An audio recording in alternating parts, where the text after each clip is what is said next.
இஸ்லாம் கூறும் குடும்பவியல் என்கிற இந்த தலைப்புல நம்ம குழந்தை வளர்க்கும் பொழுது குறிப்பாக அந்த பெண்கள் அந்த தள்ளாடக்கூடிய பருவத்தில் இருக்கும் பொழுது ரொம்ப கவனமாக பெண்கள்டா என்ன, அவங்களுடைய குணாதிசயம் என்ன, அவங்களுடைய கேரக்டர் என்ன, அந்த பெண்களை நம்ம எந்த மாதிரி கொண்டு கண்காணிக்க வேண்டும் என்பதில் எல்லாம் கவனம் செலுத்தணும். அது ரொம்ப முக்கியம் என்ற விஷயத்தை நம்ம நேற்று ஒரு பகுதி பார்த்திருக்கிறோம்.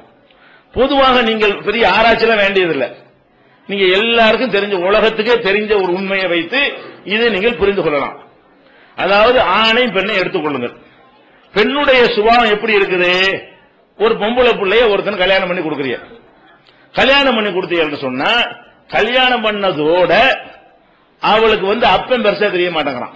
பாக்குறீங்களா? அவளுக்கு அவளுடைய அம்மா பெருசா தெரிய மாட்டேங்கிறான். அவளுக்கு அவளுடைய சொந்த பந்தம் யாருமே பெருசா தெரிய மாட்டேங்குது.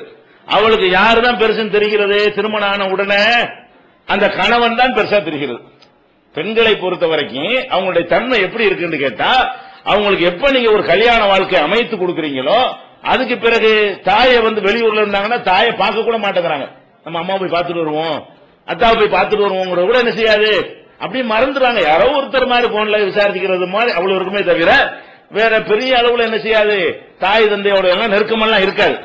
அப்ப இது இவங்களுடைய தன்மை எப்படி இருக்கிறது என்று சொன்னால், பெற்றவர்களை சார்ந்து இருப்பதை விட தங்களுக்கு வாழ்க்கை துணையாக ஒருத்தன் வருவான அவனுக்கு அர்ப்பணித்துக் கொள்வது, அவனையே சார்ந்து விடுவது, அவனுக்காக வேண்டி எல்லாரையும் துறந்து விடுவது, எல்லாரையும் தியாகம் செய்வது, இந்த தன்மை பெண்கள்கிட்ட இருக்கிறத நீங்க ஒவ்வொரு குடும்பத்திலையும் பார்க்க. கல்யாணம் பண்ணி கொடுத்தீங்கல்ல, எத்தனை பேர் பொம்பளை பிள்ளை பெற்றவங்க நடுத்தர வயசுக்காரங்க இருப்பீங்க, அவங்களுக்கு கல்யாணம் பண்ணி கொடுத்தோன்னு உங்க பிள்ளையா இருக்குமா?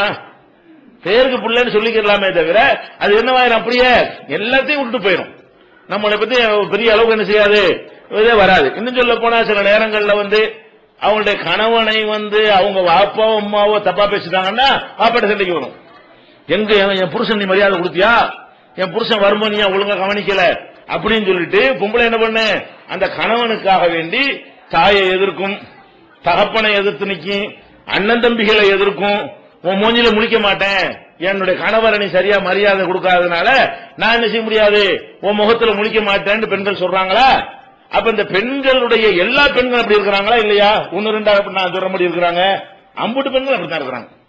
நாட்டில் உள்ள எல்லா பெண்களும் எப்படி இருக்காங்கன்னு கேட்டா, ஒரு ஆணை இந்த பாலியல் ரீதியாக அவங்களை யார் டச் பண்ணுகிறார்களோ அந்த ஆணுக்காக வேண்டி அனைத்தையும் தியாகம் செய்யக்கூடிய தன்மையில் பெண்கள் படைக்கப்பட்டிருக்கிறார்கள்.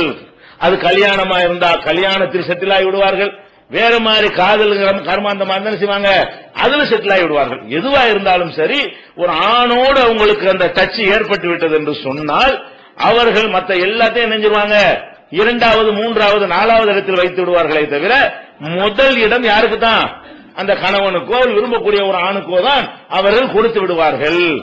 இது பெண்களுடைய தன்மை. ஆம்பளை அப்படியா இருக்கிறோம், கல்யாணம் பண்ண பிறகு நம்ம யாராவது பாப்பா அம்மாவை எதிரி ஆக்கிறோமா, பாப்பா அம்மாவை பாய்க்கிறோமா, அண்ணன் தம்பிகளை பகைச்சிக்கிறோமா?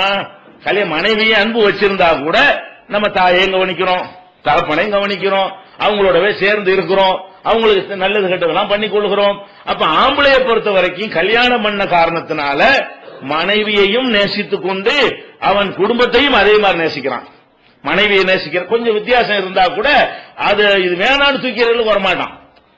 சில பேர் இந்த சின்ன வயசுல வளர்க்க தெரியாம வளர்த்ததுனால பெற்றோர் மீது வெறுப்பு ஏற்பட்டால் என்ன செய்வான், விட்டுட்டு போவானே தவிர பொதுவாக ஜெனரலா என்ன நடக்கிறது, ஒன்னு ரெண்டு பேர் அப்படி பெற்றோரை புறக்கணிக்கிறதுனால ஆம்பளை சரியில்லைன்னு பயானுக்கு சொல்லலாமே தவிர அத்தனை பேரும் பிள்ளைகளை தகப்பனை காப்பாத்திட்டு தான் இருக்கிறோம். தகப்பனை காப்பாற்றாதவர்கள் ரொம்ப ரொம்ப கம்மியா இருப்பார்கள். தாயை கவனிக்காதவர்கள் ரொம்ப ஊருக்கு 4 பேர் 10 பேர் இருப்பானே தவிர அனைவரும் என்ன செய்யறோம், அப்படி நடந்து கொள்றோம்.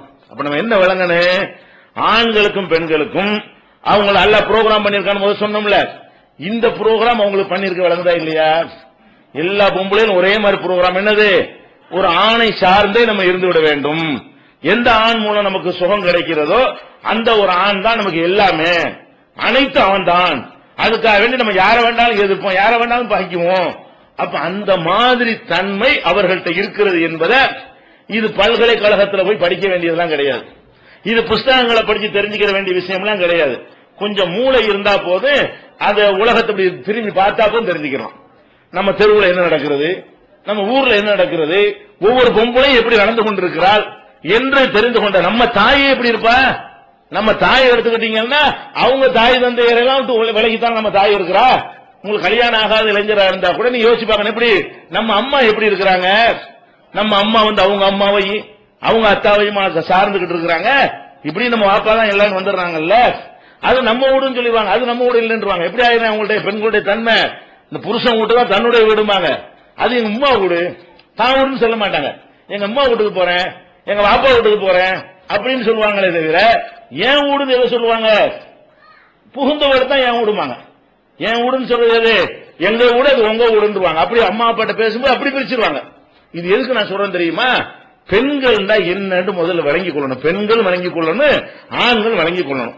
அப்ப பெண்கள்கிட்ட இந்த மாதிரி ஒரு தன்மை இருக்குமானால் அந்த பெண்களை எந்த ஆண் ஈர்க்கிறானோ அவனோடு அப்படி செட்டில் ஆகி விடுவார்கள்னா, அவர்களை ஈர்க்கத்தக்க ஆண்கள் யார் என்பதை நம்ம தான் டிசைட் பண்ணணும்.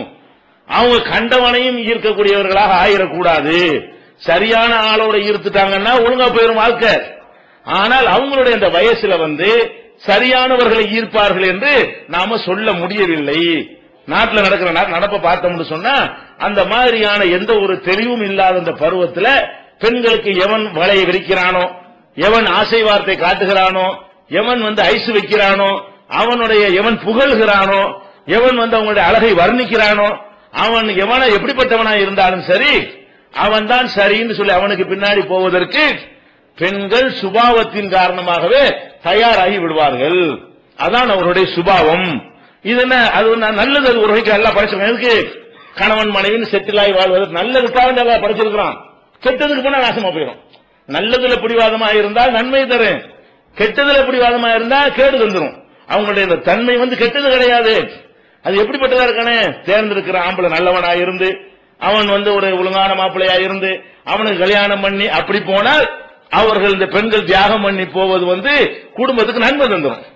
அப்படி இல்லைன்னா என்ன குடும்பத்துக்கு கேடு தரும். இதை விளங்கி கொண்டு பொம்பளை பிள்ளை அந்த பருவ வயசு அடைந்ததில் இருந்து ஆம்பளையும் கண்காணிக்கணும், பொம்பளையும் கண்காணிக்கணும், தாயும் கவனிக்கணும். நிறைய பேர் என்ன செய்யறாங்க, அந்த ஓடி போச்சு, அவ ஓடி போயிட்டா, இவ ஓடி போயிட்டா, இந்த கேஸ் எல்லாம் எடுத்தீங்கன்னு சொன்னா அந்த பெற்றோர்கள்ட்ட விசாரிச்சு பார்த்தா அவங்களுடைய பொறுப்பற்ற தன்மை உங்களுக்கு தெரியும். என்ன சொல்லுவாங்க தெரியுமா? என் புள்ள அப்படி கிடையாது, என் புள்ள அப்படி கிடையாது, அதான் நாசம். எதையும் கண்காணிக்க மாட்டான். ஏன்டா அப்படி அது போயிட்டு வருது, என் புள்ள அப்படி கிடையாது, எப்படி வளர்த்துருக்கேன் தெரியுமா, ஏன்டா போன்லாம் வாங்கி கொடுத்துருக்க, என் புள்ள அப்படி கிடையாது. இந்த என் புள்ள அப்படி கிடையாதுன்னு சொல்ல ஒருத்தன் பிள்ளைய கண்காணிப்பானா? என் புள்ளையும் அப்படி போயிரும் பயப்படுறவன் தான் கண்காணிப்பான். என் புள்ள அப்படி கிடையாது, என் புள்ள அப்படி கிடைக்காதுன்னு சொன்ன அத்தனை அப்பன்மார்கள் கடைசியில் என்னவாயிரும், அவன் பிள்ளை அவனுக்கு அல்வா கொடுக்கும்போது தெரியும், ஆஹா ஆபத்தா போச்சு, தெரியுமா இல்லையா? அப்ப முதல்ல என்ன விளைக்கிறேன், என் புள்ள அப்படி கிடையாது, ஓம் புள்ள அப்படி கிடையாது, எல்லா பிள்ளையும் அப்படித்தான். அவர்களுக்கு சரியான முறையில் நம்ம கண்காணிக்கவில்லை என்று சொன்னால் எல்லா பிள்ளைகளும் நினைஞ்சிருவாங்க, அதை தடுமாறிடுவாங்க. நம்ம சொல்லி வைக்கணும். ஆண்களை பற்றி என்ன சொல்லணும், இந்தாமா இப்ப பருவ வயசுல அடைஞ்சிட்ட, இதெல்லாம் சொல்லுவதற்கு பெற்றோர் வெட்கப்படக்கூடாது. பருவ வயசு அடைஞ்ச உடனே உன்னுடைய உடலில் மாற்றங்கள்லாம் ஏற்படும்.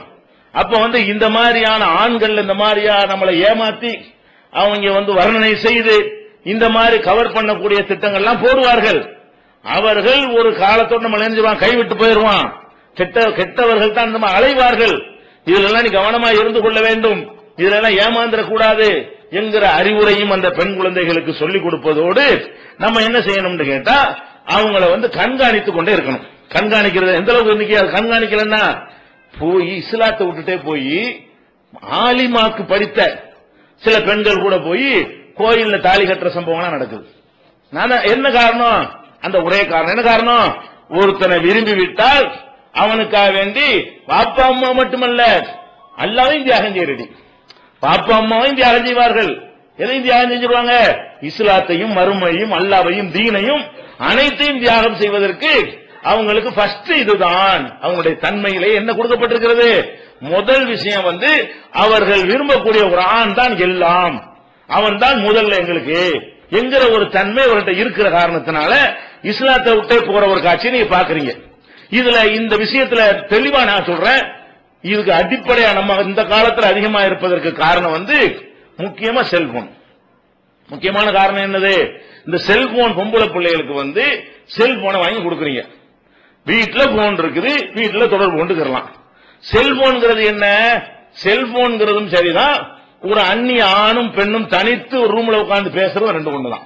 ஏன் செல்போன்ல அப்படி பேச முடியுமா இல்லையா? இது இது ஒரு பக்கத்துல ஒரு மூலையில ஒதுங்கிடுச்சுன்னு சொன்னா, அவன் ஒரு மூலையில ஒதுங்கிட்டு இருந்தான்னு சொன்னா, ரெண்டு பேரும் தனியா இருக்கும்போது என்ன பேச